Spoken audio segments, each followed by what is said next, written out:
തരമാറ്റ സീരിയലിന്റെ പുതിയൊരു വിശേഷങ്ങളിലേക്ക് എല്ലാവർക്കും സ്വാഗതം. നയനയുടെ ഗിഫ്റ്റ് എല്ലാം കണ്ടിട്ട് എല്ലാവരും ഭയങ്കര സന്തോഷത്തിലാണ് കേട്ടോ. അത് കഴിഞ്ഞിട്ട് സ്റ്റേജിൽ നാനിയുടെ ഫ്രണ്ട്സ് എല്ലാവരും കൂടി ചേർന്നിട്ട് ഡാൻസും പാട്ടൊക്കെയാണ്. അതിൻ്റെ ഇടയ്ക്ക് വെച്ചിട്ട് അനാമികയുടെ അച്ഛൻ്റെ അടുത്തേക്ക് അനാമികയുടെ അച്ഛൻ പണം കൊടുക്കാനുള്ള അദ്ദേഹം വരികയാണ് കേട്ടോ. എന്നിട്ട് നിങ്ങളൊന്ന് പുറത്തേക്ക് വരണം, സംസാരിക്കണം എന്നുള്ള കാര്യം പറയുമ്പോൾ ഈ ഫംഗ്ഷൻ ഒന്ന് കഴിഞ്ഞോട്ടെ സാർ എന്ന് പറയുന്നുണ്ട്. അതിനൊന്നും സമയമില്ല, ഞാൻ പുറത്ത് വെയിറ്റ് ചെയ്യും, നിങ്ങൾ അങ്ങോട്ട് വരണം എന്ന് പറഞ്ഞിട്ടാണ് കേട്ടോ അദ്ദേഹം പോകുന്നത്. അങ്ങനെ അച്ഛൻ ആകെ ടെൻഷനിൽ നിൽക്കുന്നുണ്ട്. സ്റ്റേജിലാണെങ്കിൽ ഗംഭീരമായിട്ട് ഡാൻസ് നടന്നുകൊണ്ടിരിക്കുന്നതിന്റെ ഇടയ്ക്ക് നമ്മുടെ നന്ദു അങ്ങോട്ട് കയറി വരികയാണ് കേട്ടോ. എന്നിട്ട് പൂര ഡാൻസ് ആണ്. കള്ള് കുടിച്ചിട്ട് ബോധമില്ലാത്ത രീതിയിലാണ്. അവിടെ നിൽക്കുന്ന ഓരോരുത്തരും ചോദിക്കുന്നുണ്ട് ഈ പെൺകുട്ടി എന്താ ഇങ്ങനെ ചെയ്യുന്നത് എന്നുള്ള കാര്യമൊക്കെ കേട്ടോ. അങ്ങനെ പാട്ടൊക്കെ കഴിഞ്ഞ ശേഷം അനിയന്റെ അടുത്ത് പറയുന്നത്, അനി നീ എന്റെ ക്ലോസ് ഫ്രണ്ടാണ്, നീ എപ്പോഴും സന്തോഷമായിട്ട് ഇരിക്കണം. ഇത് കേൾക്കുമ്പോൾ അനി താങ്ക്സ് ബ്രോ എന്നൊക്കെ പറയുന്നുണ്ട്. അത് കഴിഞ്ഞിട്ട് അനിയെ അങ്ങോട്ട് കെട്ടിപ്പിടിക്കാൻ കേട്ടോ നമ്മുടെ നന്ദു. ഇത് കണ്ടിട്ട് അവിടെ ഇരിക്കുന്ന എല്ലാവരും എണീറ്റ് നിൽക്കുന്നുണ്ട്. അങ്ങനെ അനാമിക ഇത് കണ്ടിട്ട് ഷോക്കായിട്ട് നിൽക്കാൻ കേട്ടോ. പക്ഷെ അത് കഴിഞ്ഞ് കുറച്ച് കഴിയുമ്പോൾ അനാമിക ഇങ്ങനെ പിടിച്ച് വലിക്കുന്നുണ്ട് നന്ദുവെ. നന്ദു ആണെങ്കിൽ വിടുന്നില്ല. അപ്പോഴേക്കും കനക അങ്ങോട്ട് കയറി വന്നിട്ട് എന്താ നന്ദു ഈ കാണിക്കുന്നത്, വാടി എന്ന് പറഞ്ഞിട്ട് കൂട്ടിയിട്ട് പോകുമ്പോഴേക്കും അനാമികയുടെ അമ്മ സ്റ്റേജിലേക്ക് കയറി വന്നിട്ട് എങ്ങനെയാണോ പെൺകുട്ടികളെ വളർത്തുന്നത്, നല്ല രീതിയിൽ പെൺകുട്ടികളെ വളർത്താൻ അറിയില്ലേ, ഇത്രയും ആൾക്കാരുടെ മുമ്പിൽ നിന്ന് ഡാൻസും കളിച്ചിട്ട് കെട്ടിപ്പിടിക്കാണോ എന്ന് ചോദിക്കുമ്പോൾ കനക പറയുന്നുണ്ട് അറിയാതെ എന്തോ സംഭവിച്ചു പോയതാണ്, ക്ഷമിക്കണം. എന്തറിയാതെ നടന്നു എന്ന്, ഇത്രയും വലിയ പെണ്ണായിട്ട് ഇത്രയും ആൾക്കാരുടെ മുമ്പിൽ എങ്ങനെ ബിഹേവ് ചെയ്യേണ്ടെന്നുള്ള കാര്യം അറിയില്ലേ. അത് കഴിഞ്ഞ് നയന പറയുന്നുണ്ട് തെറ്റ് നടന്നു, നിങ്ങൾ ആരും ദേഷ്യപ്പെടാതെ സമാധാനമായിട്ട് ഇരിക്കുക എന്നുള്ള കാര്യം. തുടർന്ന് അനാമികയുടെ അച്ഛൻ പറയുന്നുണ്ട് എന്തോ പെട്ടെന്ന് നടന്ന ഒരു ഇതിന്റെ പേരിൽ അവള് ദേഷ്യപ്പെട്ടതാണ്, എല്ലാവരും ക്ഷമിക്കുക എന്നുള്ള കാര്യം പറഞ്ഞിട്ട് പ്രശ്നം ഒതുക്കാൻ വേണ്ടി ശ്രമിക്കുകയാണ് കേട്ടോ. നിങ്ങളൊന്നും തെറ്റായിട്ട് എടുക്കരുത്, ഞാൻ കൂട്ടിയിട്ട് പോയിക്കോളാം എന്ന് പറഞ്ഞിട്ട് കനക കൂട്ടിയിട്ട് വലിച്ചുകൊണ്ട് പോവാണ് കേട്ടോ നന്ദുവിനെ. അങ്ങനെ ഗോവിന്ദൻ അവിടെ കാണുന്ന സമയത്ത് കനക ചോദിക്കുന്നുണ്ട് നിങ്ങൾ എവിടെ പോയതായിരുന്നു, ഇവളുടെ കൂടെ ഇരിക്കാൻ വേണ്ടിയിട്ടല്ലേ ഞാൻ പറഞ്ഞത്, എന്നിട്ട് എന്താ കാണിച്ചത്. അതിനിടയ്ക്ക് അനാമിക ചോദിക്കുന്നുണ്ട് ഈ നന്ദുവിന് ഇത് എന്ത് പറ്റിയെന്നുള്ള കാര്യം അറിയില്ല എന്ന് അനി പറയുകയാണേ. അപ്പോഴേക്ക് നന്ദുവിനെയും കൊണ്ട് പോകുന്ന സമയത്ത് നമ്മുടെ ഗോവിന്ദൻ പറയുന്നുണ്ട് അവളെ ഞാൻ റൂമിൽ ചെന്ന് നോക്കിയതാ, എന്താ സംഭവിച്ചെന്നുള്ള കാര്യം ചോദിക്കുമ്പോൾ നിങ്ങൾ മിണ്ടരുത്, ഞാൻ എന്തെങ്കിലും പറഞ്ഞു പോകും. അത് കഴിഞ്ഞ് ആദർശ് വന്നിട്ട് ചോദിക്കുന്നുണ്ട് കേട്ടോ എന്താ നയന ഇത്, എന്താ നന്ദു ഇങ്ങനെ ചെയ്തത്, അറിയില്ല, അവിടെ പോയി ചോദിച്ചാലേ അറിയാൻ വേണ്ടി പറ്റുള്ളൂ എന്ന് പറഞ്ഞിട്ട് വാ ചേച്ചി എന്ന് പറഞ്ഞ് നവ്യയും കൂട്ടിയിട്ട് നയന അവിടുന്ന് പോവാണ്. പുറകെ ആദർശം ചെല്ലുന്നുണ്ട് കേട്ടോ. അങ്ങനെ നന്ദുവിനെ ഒരു വിധത്തിൽ പിടിച്ചിട്ട് കൊണ്ടുപോയിട്ട് റൂമിലിടുകയാണ് കനക. എന്താടി നീ ഇങ്ങനെയൊക്കെ ചെയ്തത്, ഇതുകൊണ്ടാണ് നിന്നെ ഞാൻ ഈ റൂമിൽ നിന്ന് പൂട്ടിയിട്ട് പോയത്, നീ എങ്ങനെ പുറത്തേക്ക് വന്നു, നീ എന്നെ നാണം കെടുത്തിയല്ലോ എന്നൊക്കെ പറഞ്ഞിട്ട് തലയ്ക്ക് അടിക്കാൻ കേട്ടോ.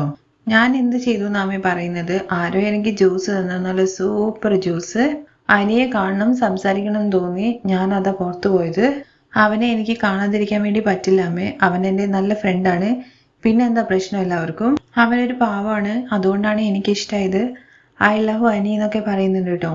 കുറച്ചു നേരം കഴിഞ്ഞ് കഴിഞ്ഞാൽ അവന്റെ കല്യാണമാണ്, എന്നിട്ടാണോ നീ ലവ് ലവ് എന്നൊക്കെ പറഞ്ഞ് നടക്കുന്നത്, ഇതാരെങ്കിലും അറിഞ്ഞു കഴിഞ്ഞാൽ എന്തായിരിക്കും സംഭവിക്കാൻ വേണ്ടി പോകുന്നത്, അമ്മ ഇതിലെന്താ തെറ്റ്, ഞാൻ അമ്മയെ സ്നേഹിക്കുന്നില്ല എന്നൊക്കെ പറഞ്ഞിട്ട് കെട്ടിപ്പിടിക്കുകയാണേ. എന്നിട്ട് അനിയെന്ന് കൂവി വിളിക്കുന്നുണ്ട് കേട്ടോ. അപ്പോഴാണ് നയനയും അതുപോലെ ആദർശവും നവ്യയും കൂടി റൂമിലേക്ക് കയറി വരുന്നത്. അവര് വരുന്ന കാണുമ്പോൾ വാ പൊത്തുന്നുണ്ട് നന്ദുവിനെ. എന്നിട്ട് എന്താ നന്ദു നിനക്ക് പറ്റിയെന്നുള്ള കാര്യം നവ്യയും നയനയും ചോദിക്കുന്നുണ്ട്.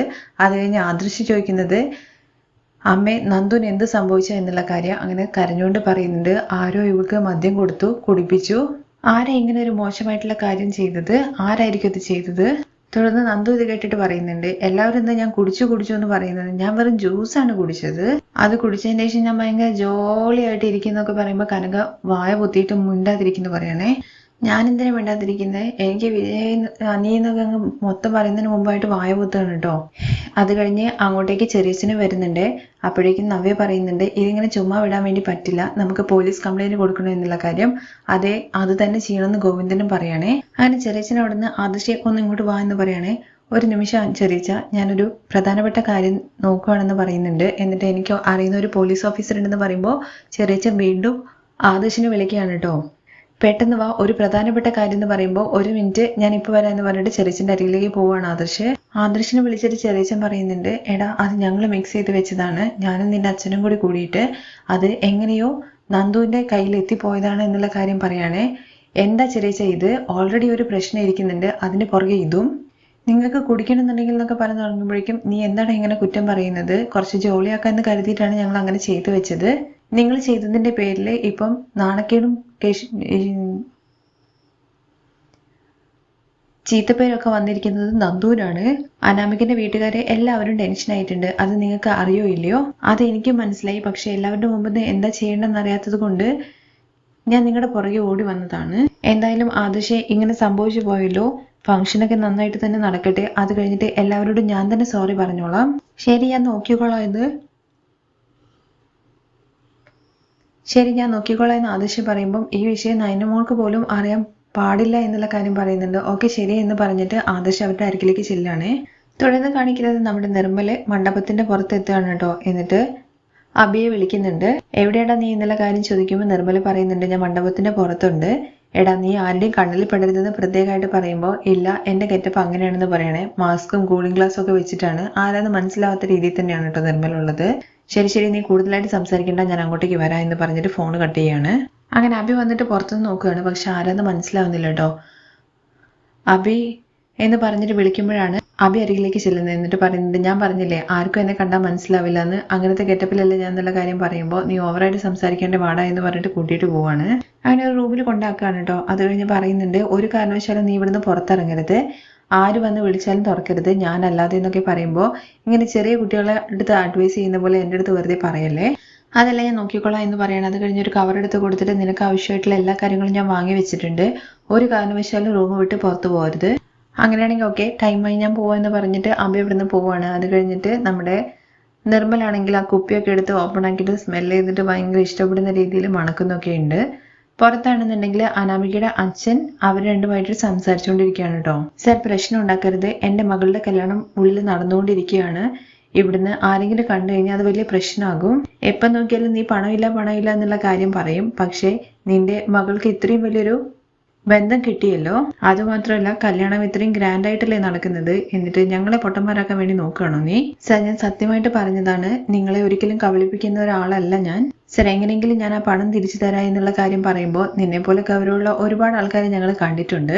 ഈ നിമിഷം തന്നെ ഞങ്ങൾക്ക് പണം കിട്ടണം, ഇല്ലെങ്കിൽ നിന്റെ മകളെയും മകളുടെ ഭർത്താവാകാൻ പോകുന്നവനെയും വീട്ടുകാരെയും എല്ലാവരെയും ഇപ്പോൾ വിളിച്ചിവിടെ വരുത്തും ഞങ്ങള്.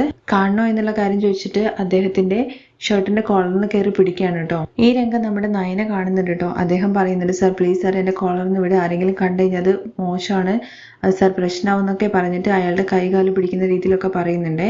ഇതെല്ലാം നയനയുടെ ശ്രദ്ധയിൽ പെടുകയാണ്. സർ ദയവ് ഇത് പ്രശ്നം ഉണ്ടാക്കരുതെന്നൊക്കെ പറയുമ്പോൾ ഇതൊന്നും നീ 2 ലക്ഷം രൂപ മേടിച്ചു കൊണ്ടുപോകുന്ന സമയത്ത് ഓർത്തില്ലായിരുന്നോ, എന്നിട്ട് ഇപ്പൊ ഇങ്ങനത്തെ വർത്താനം പറയാണോ? സർ ഞാൻ തരില്ല എന്ന് നിങ്ങളുടെ അടുത്ത് പറഞ്ഞില്ലല്ലോ, കുറച്ച് ടൈം താ, ഞാൻ ഉടനെ തന്നെ സെറ്റിൽ ചെയ്തോളാം സാർ എന്നൊക്കെ പറയുമ്പോൾ പണം ഇപ്പം വന്നിട്ടില്ല എന്നുണ്ടെങ്കിൽ നിന്റെ പെണ്ണിന്റെ കല്യാണം ഇപ്പം ഞാൻ മുടക്കും, ബാക്കിയുള്ള നിന്റെ ഇഷ്ടം എന്ന് പറയണേ.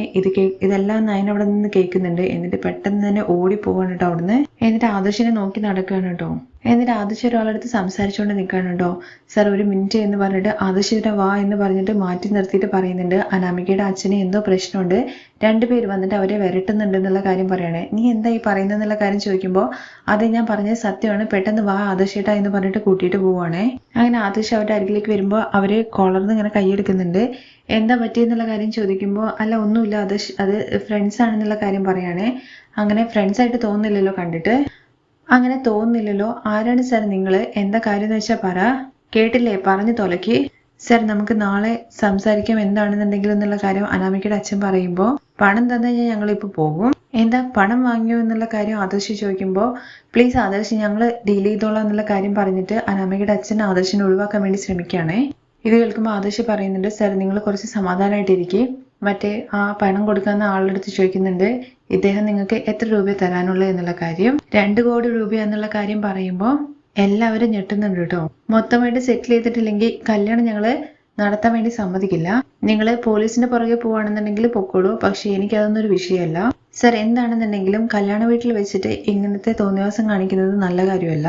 എന്താ സാർ നിങ്ങൾ ഇങ്ങനെയൊക്കെ ചെയ്യുന്നെന്നുള്ള കാര്യം ആദർശ് ചോദിക്കുമ്പോൾ സർ നിങ്ങൾക്കറിയോ, പലിശയ്ക്ക് എടുത്തതാണ് 2 കോടി രൂപ, എന്നിട്ട് പലിശയും ഇല്ല, ഇപ്പൊ മുതലും ഇല്ലാത്ത അവസ്ഥയാണ്. കല്യാണ വീട്ടിൽ വെച്ചിട്ട് ഇങ്ങനത്തെ കാര്യങ്ങൾ ചെയ്താലേ ഞങ്ങൾക്ക് അത് തിരിച്ചു കിട്ടുള്ളൂ എന്നുള്ള കാര്യം അറിഞ്ഞുകൊണ്ട് തന്നെ വന്നതാണ്. നിങ്ങൾ ദയവ് ചെയ്തിട്ട് ഈ കാര്യത്തിൽ ഇടപെടണ്ട, ഞങ്ങൾ നോക്കിക്കോളാം എന്ന് പറയാണേ. അത് കഴിഞ്ഞ് അനാമികയുടെ അച്ഛൻ പറയുന്നുണ്ട് കേട്ടോ, സാർ എനിക്ക് ആകെ ഒരു പെൺകുട്ടി മാത്രമേ ഉള്ളൂ, കല്യാണത്തിന് എന്തെങ്കിലും പ്രശ്നം വന്നു കഴിഞ്ഞാൽ അത് ഭയങ്കര നാണക്കേടാണ്. നിങ്ങൾക്ക് നാണക്കേടാവും എന്നുള്ള കാര്യം വിചാരിച്ചു കഴിഞ്ഞാൽ പിന്നെ ഞങ്ങളൊക്കെ എങ്ങനെ ജീവിക്കാന്ന് ചോദിക്കുകയാണ് ആ പലിശക്കാരൻ. തുടർന്ന് നമ്മുടെ ആദർശ് പറയുന്നുണ്ട്, കുറച്ച് സമാധാനമായിട്ട് ഇരിക്കുക, നിങ്ങളുടെ പണം ഞാൻ സെറ്റിൽ ചെയ്യും. മൂർത്തീസ് ജ്വല്ലറിയുടെ MD ആണ് ഞാൻ എന്നുള്ള കാര്യം പറയുമ്പോൾ അവരെന്നെ ഞെട്ടുന്നുണ്ട് കേട്ടോ. സാറ് പറഞ്ഞു കഴിഞ്ഞാൽ ഞങ്ങൾ ഓക്കെയാണ്, നാളെ ഓഫീസിൽ ചെക്ക് റെഡിയാക്കി വെക്കും, നിങ്ങൾ പൊക്കോളൂ. ഇത് കേൾക്കുമ്പോൾ അവർ ഓക്കെ പറയണേ. നിങ്ങൾ പറഞ്ഞു കഴിഞ്ഞാൽ പിന്നെ ഞങ്ങൾക്ക് മറ്റൊരു കുഴപ്പമില്ല, സാറിനുള്ള വിശ്വാസത്തിന്റെ പുറത്ത് ഞങ്ങൾ ഇപ്പോൾ പോവാണ്. അങ്ങനെ അവിടുന്ന് പോവാണ് കേട്ടോ അവര്. അവര് പോയി കഴിഞ്ഞതിന് ശേഷം ആദർശ് ചോദിക്കുന്നുണ്ട്, സാർ എന്താ ഇതൊക്കെ എന്നുള്ള കാര്യം. അങ്ങനെ അയാൾ ഭയങ്കരമായിട്ട് ഇമോഷണൽ ആവാണ്. അത് കാണുമ്പോൾ നയന പറയുന്നുണ്ട്, സാർ ഇമോഷണൽ ആവരുത്, എന്തൊക്കെ നടന്നു കഴിഞ്ഞാലും അനാമിക ഈ കാര്യങ്ങളെ കുറിച്ചൊന്നും അറിയണ്ട. കല്യാണം എന്ന് പറയുന്നത് ഒരു തവണ നടക്കുന്ന കാര്യമാണ്. അങ്ങനെ സന്തോഷമായിട്ട് ഇരിക്കുന്ന സമയത്ത് നിങ്ങൾ ഈ കാര്യം അവളുടെ അടുത്ത് പറഞ്ഞു കഴിഞ്ഞാൽ അവള് ഭയങ്കര വിഷമത്തിലായി പോകും. അങ്ങനെ മനം കഷ്ടത്തോട് കൂടിയിട്ട് അവളുടെ ജീവിതം ആരംഭിക്കരുത്. അത് കഴിഞ്ഞ് ആദർശ് സമാധാനിപ്പിക്കുന്ന രീതി പറയുന്നുണ്ട് കേട്ടോ, സാർ നാളെ തന്നെ അവരുടെ ക്യാഷ് ഞങ്ങൾ സെറ്റിൽ ചെയ്യും, അത് സംബന്ധമായിട്ട് സാറിന് ഒരു പ്രശ്നം വരാൻ പോകുന്നില്ല. ഇനി അവരുടെ കയ്യിലുള്ള ഡോക്യുമെന്റ്സ് ഒക്കെ തിരിച്ചു മേടിക്കണം എന്നുള്ള കാര്യം പറയുമ്പോൾ ഓക്കെ ആദർശ് ഒരുപാട് നന്ദി എന്നൊക്കെ പറയുന്നുണ്ട്. എത്രയും വേഗം നിങ്ങൾക്ക് പണം തിരിച്ചു തരാൻ പറ്റുമോ അത്രയും വേഗം ഞാൻ തിരിച്ചു തരും എന്നുള്ള കാര്യം പറയുമ്പോൾ, സാർ അതിനെക്കുറിച്ചൊന്നും ഓർത്തിട്ട് ടെൻഷൻ അടിക്കരുത്, നയന എൻ്റെ അടുത്ത് ഈ കാര്യം വന്ന് പറഞ്ഞപ്പോഴാണ് ഞാൻ ഈ കാര്യത്തെക്കുറിച്ച് അറിഞ്ഞത്. നിങ്ങൾ താങ്ക്സ് പറയുന്നുണ്ടെങ്കിൽ അത് നയനയോടാണ് പറയേണ്ടത്. അങ്ങനെ അദ്ദേഹം പറയുന്നുണ്ട് കേട്ടോ, ഒരുപാട് നന്ദി നയനമോളെ എന്നുള്ള കാര്യം പറഞ്ഞ് കൈ കുക്കുമ്പോൾ, അയ്യോ അതൊന്നും സാരമില്ല. അത് കഴിഞ്ഞ് നയന പറയുന്നുണ്ട്, നമ്മളിവിടെ നിന്ന് കഴിഞ്ഞാൽ വീണ്ടും അവർ ഇമോഷണൽ ആകും, അത് ശരിയാണ്, നിങ്ങൾ പോയി സാർ നന്നായിട്ട് ഉറങ്ങൂ, നാളത്തെ ഫംഗ്ഷനിൽ നല്ല രീതിയിൽ നിൽക്കാൻ വേണ്ടി പറ്റുള്ളൂ എന്ന് പറയുന്നുണ്ട്. അങ്ങനെ അവർ രണ്ടുപേരും പോവാണ്. ശരി എന്ന് പറഞ്ഞിട്ട് അദ്ദേഹം അവിടെ നിൽക്കുകയാണ്. ആ രംഗത്തോട് കൂടിയിട്ടാണ് മറ്റൊരു എപ്പിസോഡിന്റെ രംഗം അവസാനിക്കുന്നത്.